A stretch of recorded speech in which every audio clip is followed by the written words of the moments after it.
sticks, long-haired weirdos, short-haired weirdos, vandals, hooligans. The government, hug the government, love the government, hug the government, love the government, hug the government. Welcome to The Politics Guys, a place for bipartisan, rational, and civil debate on American politics and policy.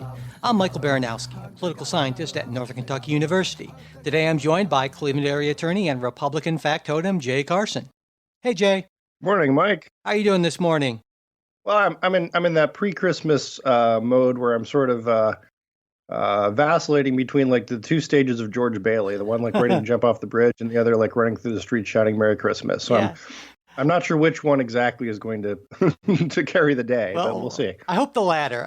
But speaking of Christmas, I should mention to folks that the show will also be taking a Christmas break. We will not be having new episodes going up on Wednesday the 25th for obvious reasons, or Saturday the 28th. So after today, our next new episode will be on Wednesday, January 1st, and that'll be an interview. And unless, something bizarre or colossal happens in the interim, and who knows, but I'm guessing probably not. All right. So, Jay, I think we'd start with, the obvious story, the creation of the Space Force. No, we'll get to that. But I when I heard that, Jay, I knew how excited you would be. But me too. I am, yes. But I guess probably the first thing we should talk about is that on Wednesday, the House of Representatives voted to approve 2 articles of impeachment against President Trump. On the first article, abuse of power, the vote was 230 to 197. And then on the second article of obstruction of Congress, it was 229 to 198. Now, all of the House Republicans voted against both articles. Democrats, Colin Peterson of Minnesota, and now former Democrat Jeff Van Drew of New Jersey voted against both articles as well. And Representative Jared Golden of Maine joined them in opposing the obstruction of Congress article. And all 3 of these representatives represent districts that President Trump won in 2016. But then there's Tulsi Gabbard of Hawaii, whose district didn't support Donald Trump in 2016 and who voted present for both articles. And in explaining her vote, Gabbard said, "I'm standing in the center and have decided to vote present. I could not in good conscience vote against impeachment because I believe President Trump is guilty of wrongdoing. I also could not in good conscience vote for impeachment because removal of a sitting president must not be the culmination of a partisan process fueled by tribal animosities that have so gravely divided our country." So, Jay, before we get to what happens next, which we will get to, what are your thoughts on the impeachment vote? Well, you finally did it. You just finally went. I will say for a moment of triumphalism here, just that I predicted this long ago, and my sense was that there was just the forces had been set in motion by the Mueller report, and in fairness, there was some conservative outlets that pointed, look, it's not that this was this probably, I don't know if it wouldn't happen to Mitt Romney, but Trump played a role throughout this. You think? Played a role? Yeah, I would say he played a role. My point, and this is sort of the bigger historical, is I think those historical forces were moving towards impeachment. I don't think once the train gets started, it's pretty much impossible to stop. So that said, I think that the fascinating, the big question is what will voters think down the line? Because you and I are both agreed that barring something really strange, miraculous, beyond anyone's imagination at this point, Trump will not be removed. And there's even some weird kind of questions. Well, technically, has he been technically impeached yet? So I think it's going to be up to the voters. So this is more of almost a censure type thing. Democrats will be able to brand him as, look, the president who has been impeached, one of only 3 in history, and therefore you take that into account, and that's a fair argument in an election, I think. but the flip side of that is if you look at the polls where they have stood as far as public support of impeachment, those swing voters, those independent voters, particularly, the support for impeachment has been diminishing as the process goes on, which is sort of the opposite of what you would hope. That throughout the hearings, you would hope that, all right, we've got enough to start the ball rolling, and then we get these witnesses, we have these hearings. Hearings in which, again, the Democrats enjoy a substantial advantage because, one, they get to set the rules, and two, they've got the media. But they've got part of the media. I mean, certainly, it's not like you're listening to a whole lot of MSNBC or anything like that. So conservatives have their media too. Well, yeah, no, but if you want to say CNN and the New York Times and the Washington Post, those are pretty impeachment-friendly media sources. But regardless, my point is that the case with the average voter, it's just not. It hasn't been registering. And I'm not making this as a partisan argument. I'm just telling this is what the numbers are saying. Sure. Well, I mean, so. Yeah, I think, looking at the electoral part of it, well, before we get to that, I wanted to mention, I brought out Gabbard's statement because I thought it was interesting, and I felt, I wouldn't say exactly sympathy, but putting aside her whatever ulterior motive she may have, and there's a lot of talk about weird motives that Gabbard has, and she's a Russian agent. There's a lot of talk, right? A lot of goofy talk, as to use a word that you use a lot, and rightly so, I think. But I feel like if you honestly believe that the president has committed offenses that merit trial and possibly removal in the Senate, I think you have a duty to the country, to the Constitution, to vote for impeachment. And, she makes a reasonable point. She makes a very good point. I think that removal of a president shouldn't be, she calls it the culmination of a wholly partisan process. And then I say, well, that's why the Senate requires 2/3 to convict. So it's built into, it's a pretty smart system, I think, for impeachment and removal. And so that's why I think her argument in the end fails, because it's not going to result in his removal, because it takes that sort of a bipartisan majority to make it happen, which, as you point out, we don't have in the public, and we certainly don't have in the Senate. But but it still casts a little bit of doubt on her party if she feels that the process was overly partisan. Which, again, it's impossible. Obviously, you and I can talk about this too, and everybody, since Alexander Hamilton has said this, that was going to be the nature of any impeachment. It would incite the factions and so forth. My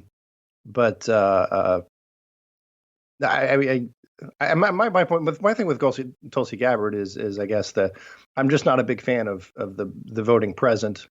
Sure. I agree. Thing. It's look, all right, you can say yes, but I've got some reservations, or you can say, boy, I think he's a crummy person and probably ought to be, but no, you know what I mean? There's a lot of other places you can still do that and still vote. But then there was the weird Jeff Van Drew thing in that kind of cringe-inducing session with Trump where he pledged his undying support, and it was like something out of The Godfather or something like that. And I thought his oath was to the Constitution and not to Donald Trump, and maybe he took a different one. I'm not really sure, but how awful, how my gosh, how embarrassing and the weird thing is, of course, is that he votes exactly like a Democrat on all but this. And so the undying support, I don't know. It's just, what an embarrassing moment for Jeff Van Drew. Is sad. Well, and I would say not even tends to vote like a Democrat, but votes like with the squad kind of. I mean, he's, the far left progressive type. I don't really know much about Jeff Van Drew, and I'd never, heard his name until last week. Yeah. But my sense is, having been around political institutions and legislatures and so forth, someone once said, look, in any deck of 52 cards, there's always at least two jokers. And sometimes you just get people who are just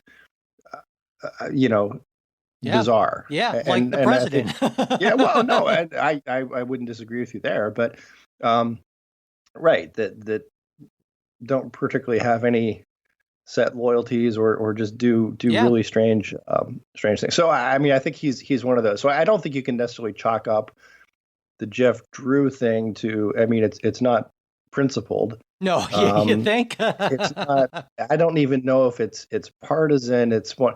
I mean, so often also a lot of times we have these um, situations where it's they're just upset with whatever their county chairman or something over something, and like a personal pique kind of thing. Yeah, that's weird. Yeah, I mean, just those weird sorts of things that play out that I'll show you. I'll switch parties. I'm not big on party switching. I'm not big on voting present. Again, I'm an old school kind of traditionalist on both those. That well, I think it makes sense. Party switching, like for instance, in the context of 1980s, early 1990s Southern politics, where there were a lot of incredibly conservative Southern Democrats who their views legitimately right. You could say that the position of the party is not my position and has not been my position. But this is not that. I mean, pretty clearly. But anyway, what happens next, of course, is that the House needs to send those articles of impeachment along with impeachment managers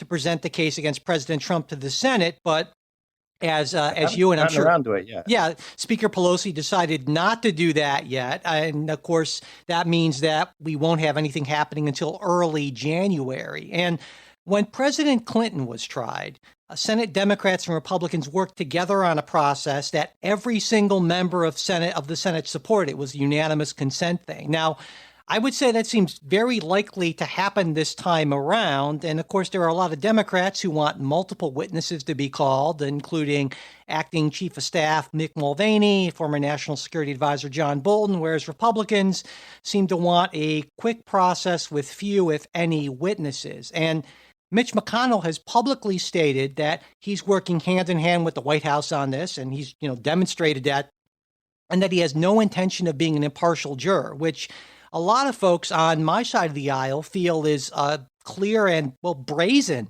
violation of the oath he and every other senator will be taking at the beginning of the trial. And that oath reads, "I solemnly swear that in all things appertaining to the trial of the impeachment of Donald J. Trump, now pending, I will do impartial justice according to the Constitution and the laws, so help me God." And Jay, I'd like your thoughts on both how the process is likely to unfold in the Senate and also, that oath. I mean, is that oath meaningless, or what does it mean exactly in your view? Because my view is pretty clear. If you say that if you solemnly swear to do impartial justice, that means that, you'll look at the evidence, and if it supports the president, then you'll support him. But if it supports his removal, you would do the same thing. But what it doesn't mean is you say, well, I'm going into this essentially working for the White House. That's my take. But what do you think? Well, I think we have to start with the idea, and this is because impeachment is just a weird and unique animal, right? I mean, it's quasi-judicial, it's quasi-legislative, and you say it's a trial, but it's not really a trial like in a regular trial, the way this regular trial, like you have jurors who, first of all, are instructed on, here is the evidence you're allowed to see, here is the evidence you're allowed to consider, here are the elements of the crime which you must find to convict. There's a whole process of what you need to find and what you can look at in finding it. And impeachment, as we've said like 50 million times, is by necessity a political process. Yeah.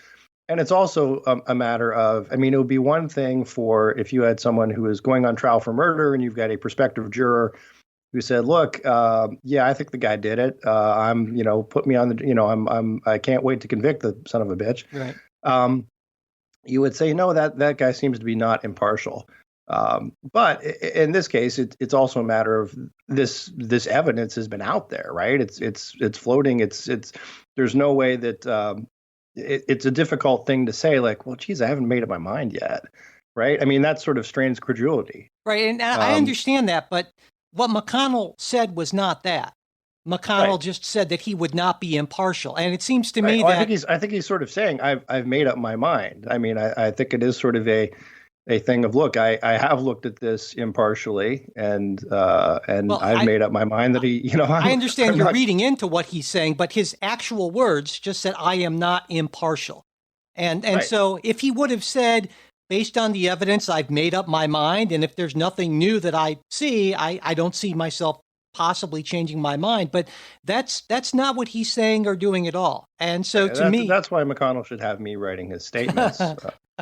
But no, I think it's one of those. There's sort of two. and Gosh, I guess I'm pushing on this. I hate to almost drift into this. It's Right. almost like it's it depends on what you mean by impartial.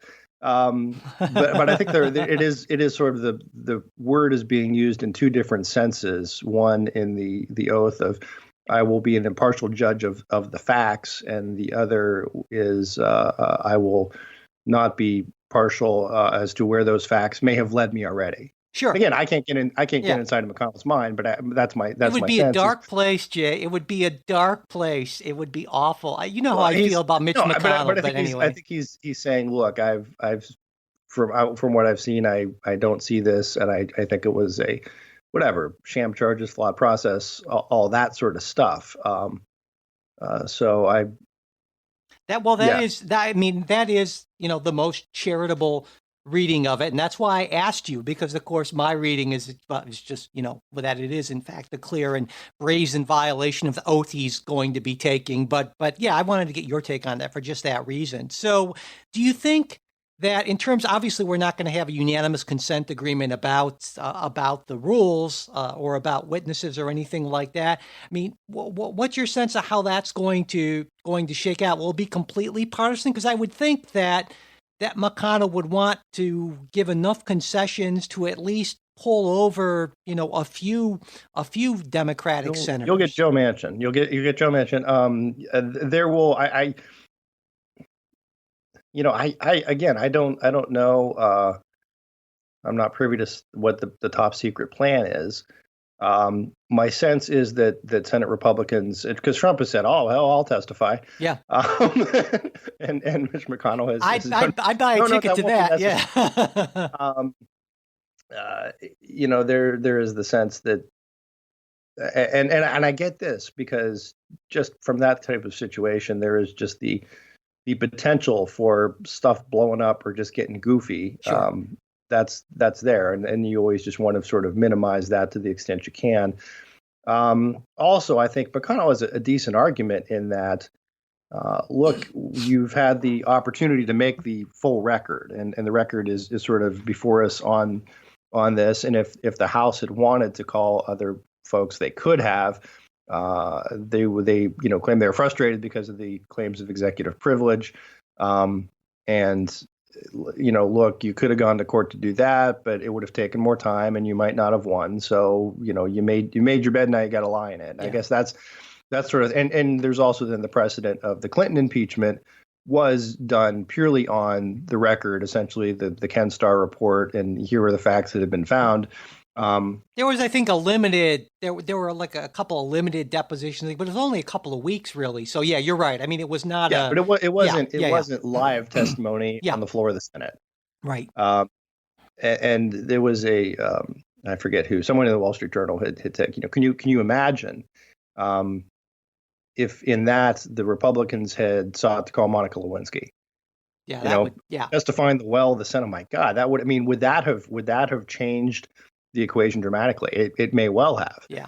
It also would have, if you think our politics are broken now, I mean, I guess it would have broken them, 30 years earlier, 20 years, 5 years earlier. But there was a sense institutionally, I think, on both sides then that you had to preserve, I don't know, the dignity is maybe the wrong word, the solemnity, that it would somehow look tawdry, right? Yeah. And now we don't care about that too much. The Senate look like reality Courtroom, Judge Wapner TV kind of thing. Jay, do you ever, I'm sure you do, this makes me think, there are times when I really miss elite politics. I mean, don't, and I'm going to get a lot of flack for this, but the advantages I think of opening up the system in the balance far outweigh the disadvantages. But I feel that now essentially everything goes. Political office is now this kind of hyper ambition fueled thing, and we've ended up with just such a tawdry show of awfulness. Jeff Andrews and the exactly. AOC. Yeah. Exactly. And again, I'm not at all calling for a return to the even more old white male dominated kind of thing, but there are times when I miss even the pretense of dignity in our politics, I guess, So anyway, it just occurred to me. There's something in, and I think it's maybe generational. It may be just, again, traditional sort of, this is the way we used to look at, we used to look at politicians in some ways as a father figure type thing. And that's what, we expected that sort of. That's more like crazy uncle. Yeah, exactly. Yeah. I mean, you sort of expected sort of the Ward Cleaver kind of, or, you know what I mean? Someone would be like, we played like, like Jimmy Stewart or like a Fred McMurray, or, you know what I mean? That's sort of a, you know what I mean? Absolutely. Sort of caring, but gentle, but still firm and strong, and, that kind of thing. Yep. Not so much anymore. Yeah. And now it is more just it's a different culture, and I don't know whether that reflects the country as a whole.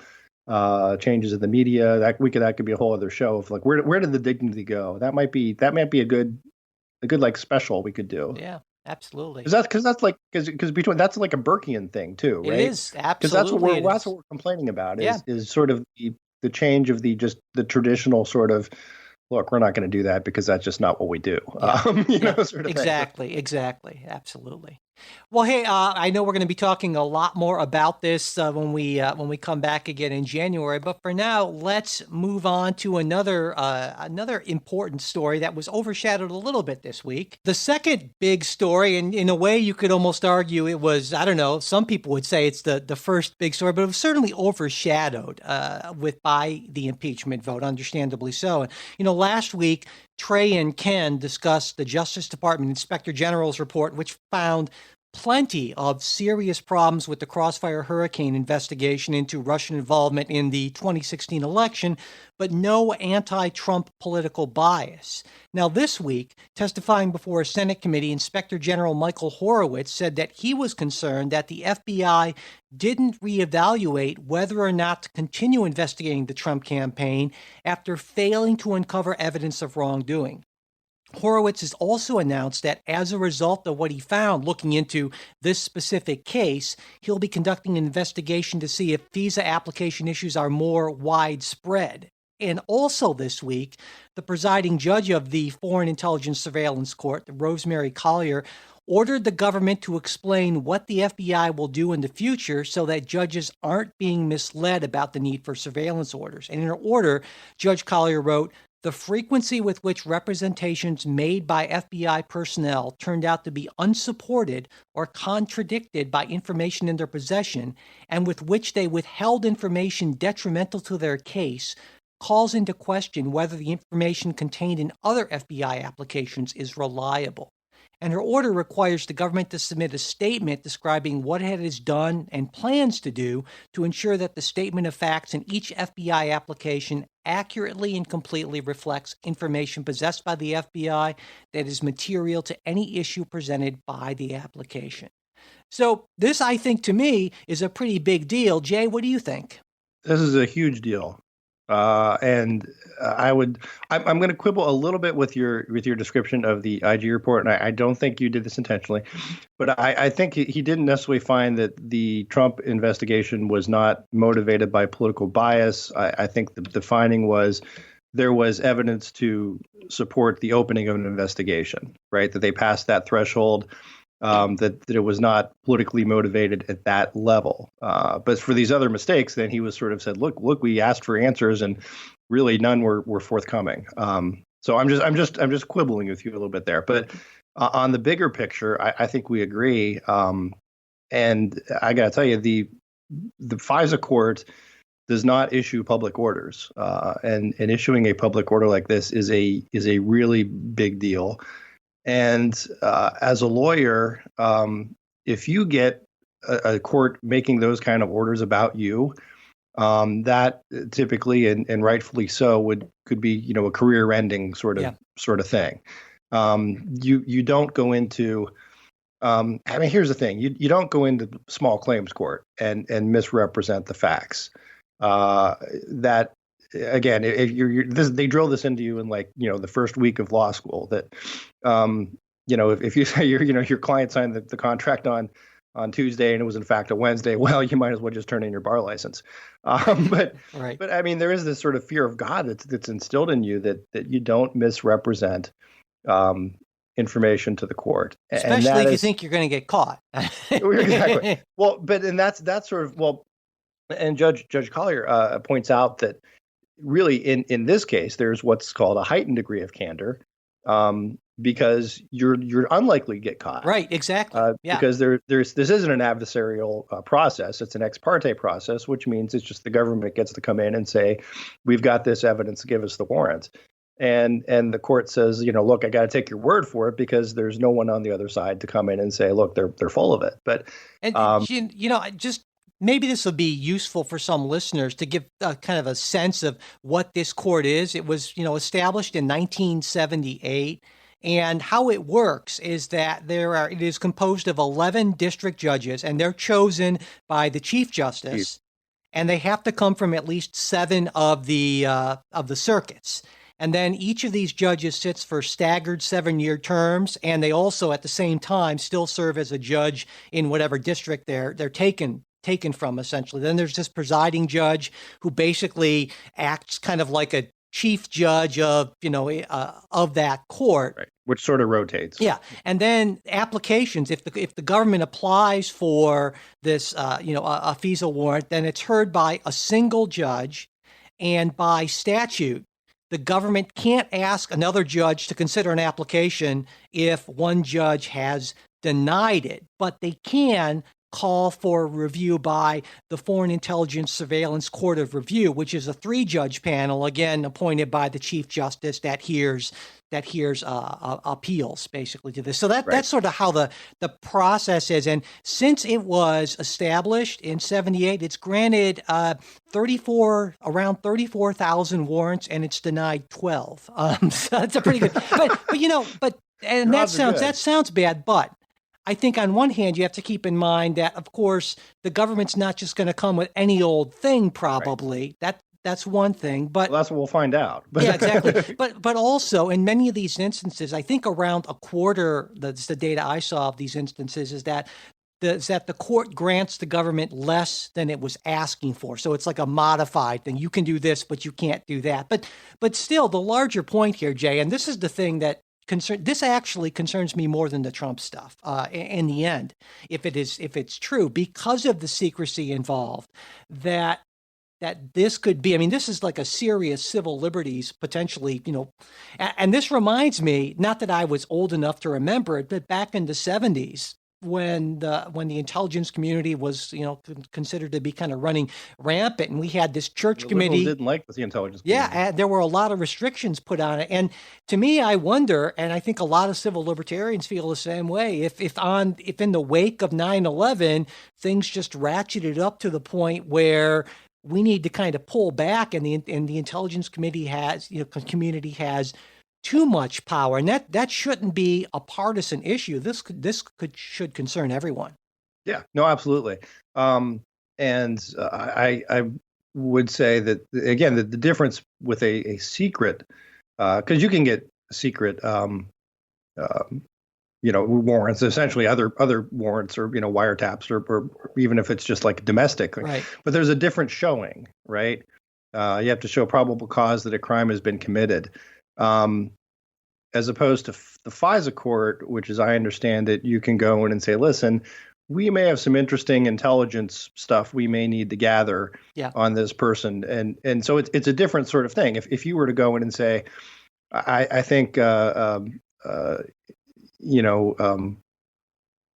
mobster guys, we got this mob operation, we want to tap a phone. the government would require you Yeah. to show enough evidence Yeah. that there's probable cause that there was some actual crime being committed or about to be committed. And that's what Horowitz pointed out in his report. He said, yeah, they met the bar, but the bar is really super low. Yeah. Yeah. And so I think that's the difference. The other thing is again, this is all secret, and you can't then call it into question later. For example, if you were to find out in a typical criminal investigation that the warrant was improperly obtained, the wiretap was improperly obtained, that evidence would be excludable. Again, this is less about gathering evidence and more about gathering intelligence. Yeah. It's a different animal. So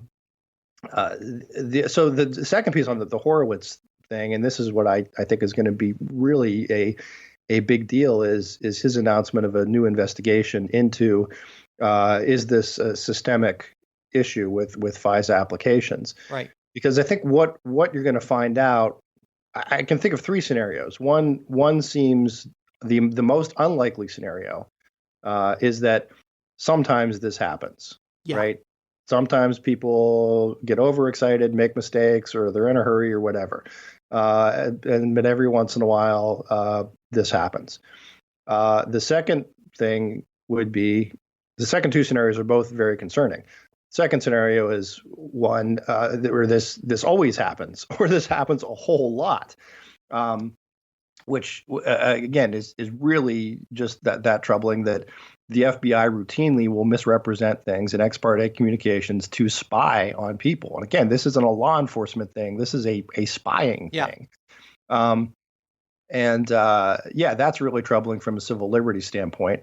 If this is the routine, and I'm not sure if the change is we need to change the law to make the FISA applications harder to get, or we just need to change the culture of the FBI, and it may be all of the above. And we should say that Director Wray has already said he's put in place a number of things that I think 40 plus type of actions.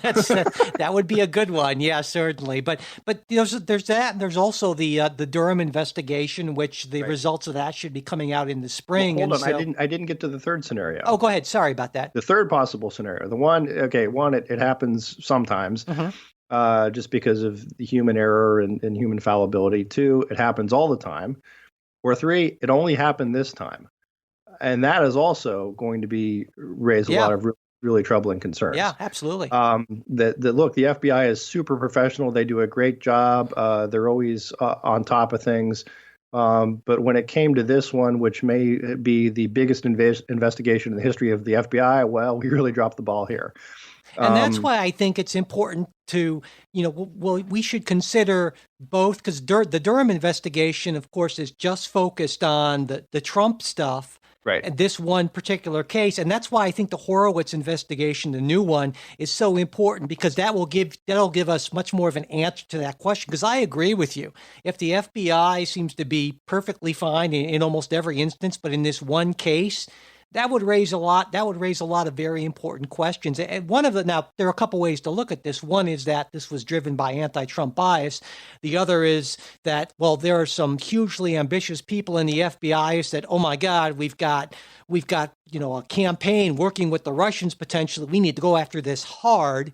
And then there's the other idea that, well, once you start this kind of thing, if you start this sort of investigation and you don't come up with anything, that's pretty much it for you professionally. So you better, if you go at the king, you better make sure you have, enough. And so, there are a lot of, I think it's easy to just kind of pick one's preferred reasoning or rationale for this. But my sense is that it's going to be a combination of things.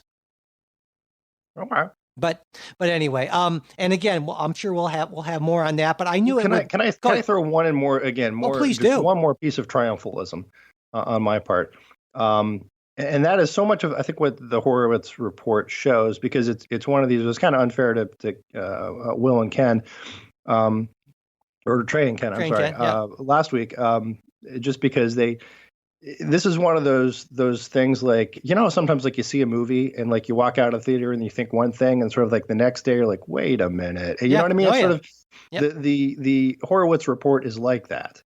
In that the more you think about it, the more other like, hold on a second. If he was there, how did it's one of those sort of things. And I think some other pieces that came out of this, and this will play into impeachment, is that Adam Schiff does not come off looking good because, as we talked about last year when all this was a secret, the Republicans, Devin Nunes, released a report about what was in the applications, right? And his report said that the dossier was central to getting the FISA warrants.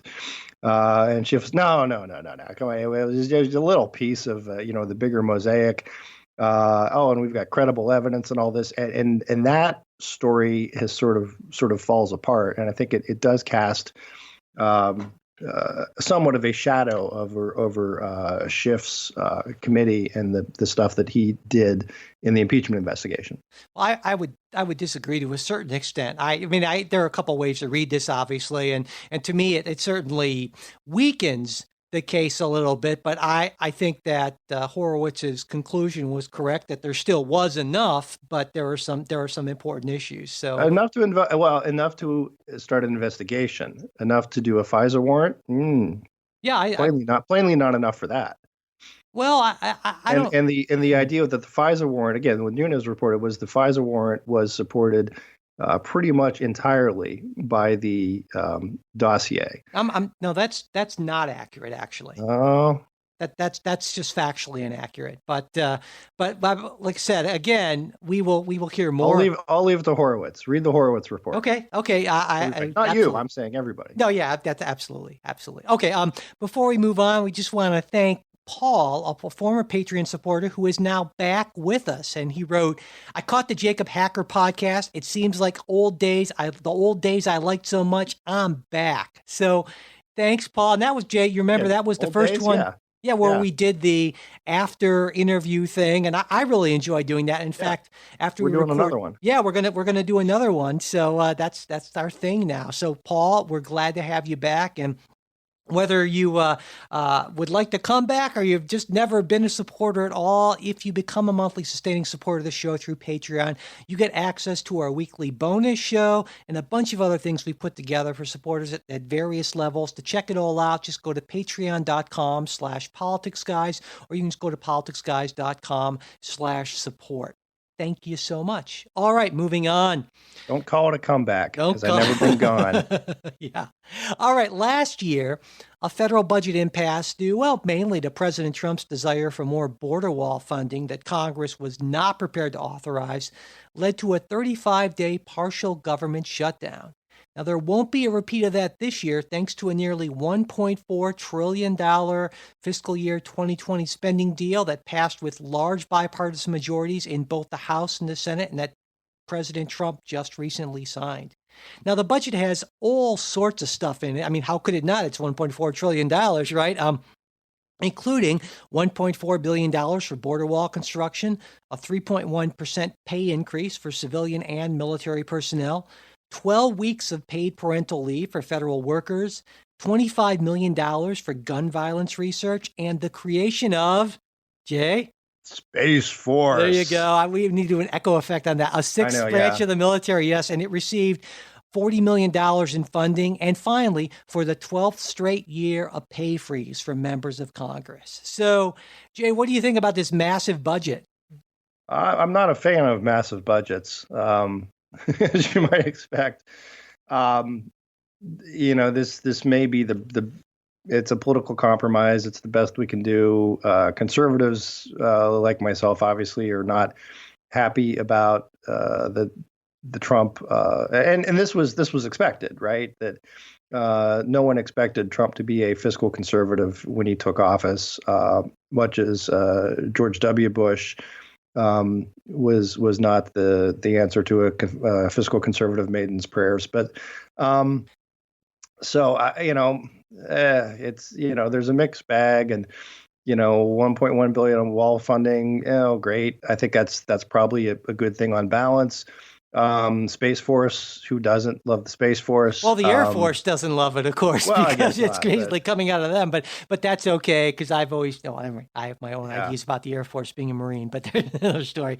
But it seems to me that, again, it was kind of like a something for everyone, and there were parts I liked. I liked the fact that finally there's going to be some not real funding, but at least minimal funding for gun violence research, and that's good. And I like a lot the 12 weeks of paid parental leave for federal workers. It's like a little getting the nose under the tent, and maybe we can build a little bit from there. The pay increases, I think, are important. I'm just curious because I was gonna. That's sort of a funny thing you said, the getting the nose under the tent, which I'm afraid you just gave away the game there. No, I'm not giving away. I mean, I'm not trying to be slick about it. I think we should spend, given the costs, economic and inhuman suffering of gun violence. I certainly. Oh no! I'm not talking gun violence. I meant the parental leave. Oh yeah. Sorry about that. Yeah, I think both of those are for the same reason. But the parental leave thing. I mean, if you take a look at U.S. policies compared to any other.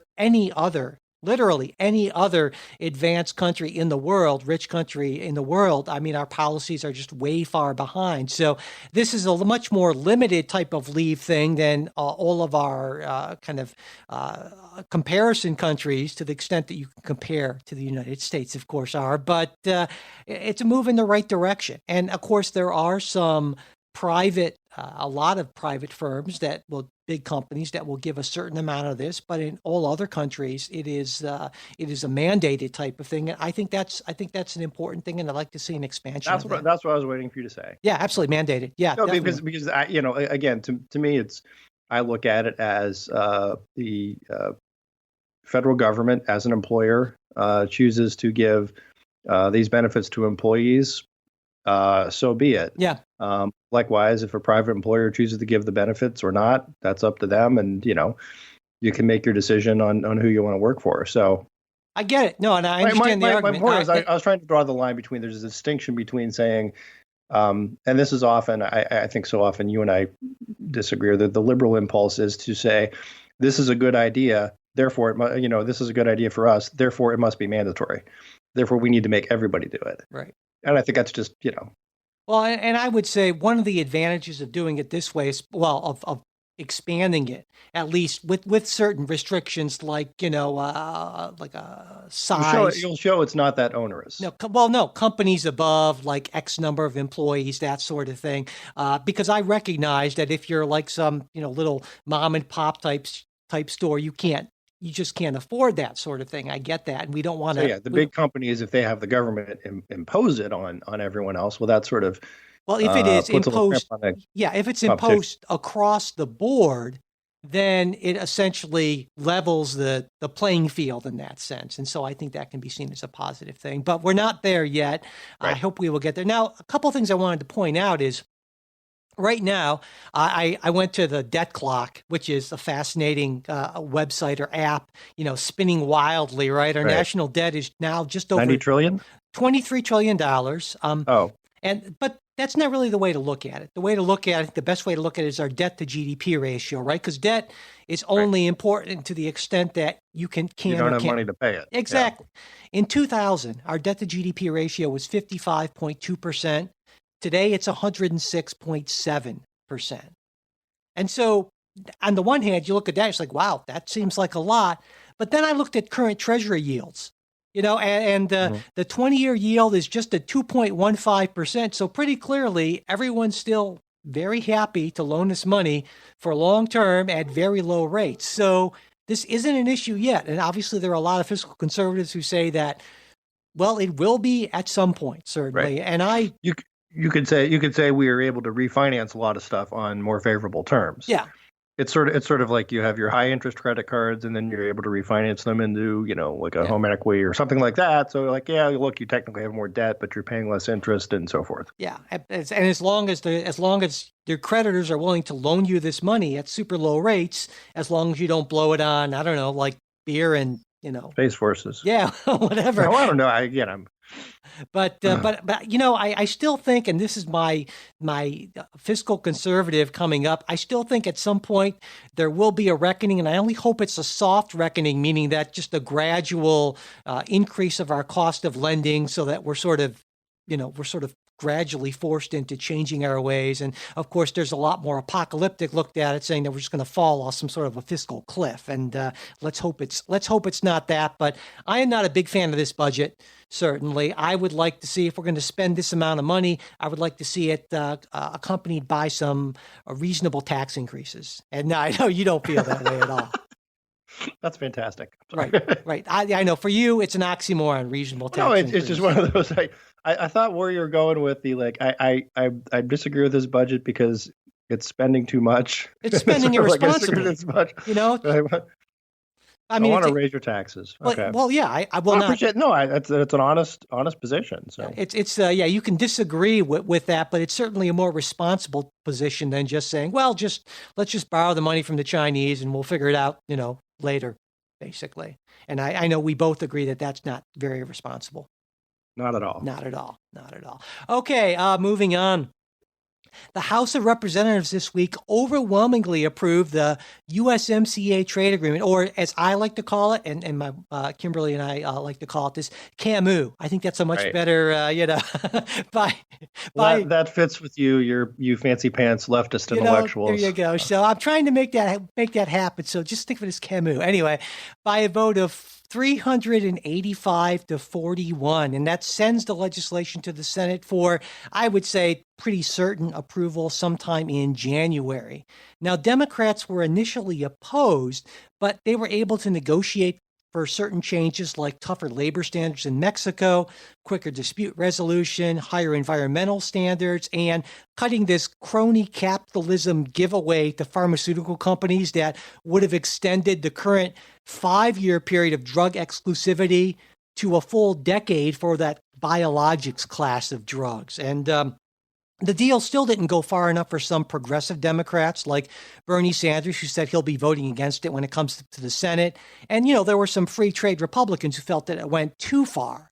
But it seems like the overall consensus is that it's a positive for the U.S., largely at the expense of Mexico, which, honestly didn't have much leverage given their reliance on the U.S. market, and also President Trump's vow to pull out of NAFTA if a new agreement wasn't approved. So, Jay, what do you think about CAMU? Well, first of all, I'm loving the CAMU. Thank you so much. I can't take credit. I gotta say, it's my wife. Pick that up on the campaign trail. That'll be a big winner, right? Yeah. That's going to go over huge in Pennsylvania, Ohio, Wisconsin. I fall into the camp of I like the old NAFTA. The concerns, when Trump came into office, was he was going to tear up NAFTA. You and I both accurately predicted, no, he's not going to tear it up. He's going to, fume and huff and puff, and there will be some changes around the edges, and that's more or less what we got. There are provisions I'm not crazy about. Some of these, what we would call labor enforcement, have to do with unionization of places in Mexico, and then allowing our U.S. unions to go inspect Mexican plants. And there's some sovereignty questions there. There are also issues about can you calling in? There's some fragility in there. Mm-hmm. In that there's an opportunity to call for investigations to pull back if essentially union demands aren't met. So there are things I'm not crazy about, but all said, we're better off with a continental trade deal than without one. And this preserves most of what was good about NAFTA. And also, I have a question. Do you think that, you mentioned it's disadvantageous to Mexico. Do you think it's going to cost them more than, say, $1.2 billion? Yeah, I know. I get what you're saying. But, I think... Because... Go ahead. I know where you're going here. Go ahead. Go ahead. No, I'm just saying. I'll let the listeners figure out the rest of that. Yeah, exactly. But, I think it will probably end up costing American consumers a bit more. And I'm okay with that, because I think I like the labor standards. I think it should be, I think there were some problems with NAFTA. And so I'm pretty much squarely in the mainstream of my party on this. I think that this was a pretty good deal. And, you combine this with that initial agreement with China to sort of put a halt to the trade war, and all of a sudden you have some pretty solid news for President Trump moving into 2020, certainly, and markets. And more important, not even so much solid news, and so often I think the markets react not on the news itself, but of the predictability and the removal of doubt, the removal of risk. Absolutely. That's a great point. And so, this is a case where it was a weird coalition because in many instances, President Trump was more in line with Democrats on this than a lot of Republicans. And so, but I tend to agree. I'm not as protectionist as President Trump is, but I think NAFTA was due for some updating, and that's what we got. Though I would have preferred NAFTA, but I'm happy with Kemu. as a name. Anyway, yes. All right. On that note, we will close, but. I should mention that in our bonus show this week, which we'll be recording in just a minute, Jay and I will be talking about the 487th Democratic debate, as well as that Christianity Today editorial calling for the removal of President Trump. So if you are a supporter, that should be in your bonus feed by the time you hear this. And if you aren't a supporter, just go to patreon.com/politicsguys and you can sign up. We would greatly appreciate it. Hey, so I want to throw in one last thing. Oh, please do. And this is just my local boosterism. Yeah. We're recording this show early Saturday, earlier than usual. I'm in my jammies. I have family in town, and we are after this going to the Christmas Story house. Ooh, which, cool. If people don't know, the classic holiday film, A Christmas Story, was filmed here in Cleveland. And they have the house that has been purchased and preserved as a museum, and it's like exactly as it was in the movie. So that's what I'm doing later this morning. Very cool. You have to get there early, obviously, because it's the weekend before Christmas. Yeah, absolutely. It's going to be a popular destination. Yeah. But so yes, if you're next time when you're watching the Christmas Story. Over the next week or so, that's Cleveland, and actually, I have my freshman roommate is an extra in it, as is one of my daughter's teachers, as the kid behind Ralphie in Line to See Santa. Very cool. Oh wow! So, and if you're ever in Cleveland, make sure check out the Christmas Story house. Absolutely. Yep. All right. And hey, if you want to get in touch with us, mail@politicsguys.com. We're also having a lot of great discussions on our Bipartisan Politics subreddit. That's you'll find that on Reddit under Bipartisan Politics, as well as our Facebook page, facebook.com/politicsguys page. And yes, we are on Twitter @politicsguys. If you're not a subscriber already to the show, we would really appreciate it if you could subscribe and pass along the word about the show to your friends, neighbors, people you're standing in line to see the Christmas house with, whatever, anyway. The executive producer of the Politics Guys, Bruce Johnson, Will Moreno, Andra Masker, and Daniel Toe.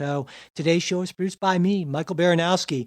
We'll be back with a new show. Well, actually, we'll be back with a new show in the new year, I guess. So Merry Christmas, everyone. Happy holidays. Whatever you're celebrating, we hope you have a great one.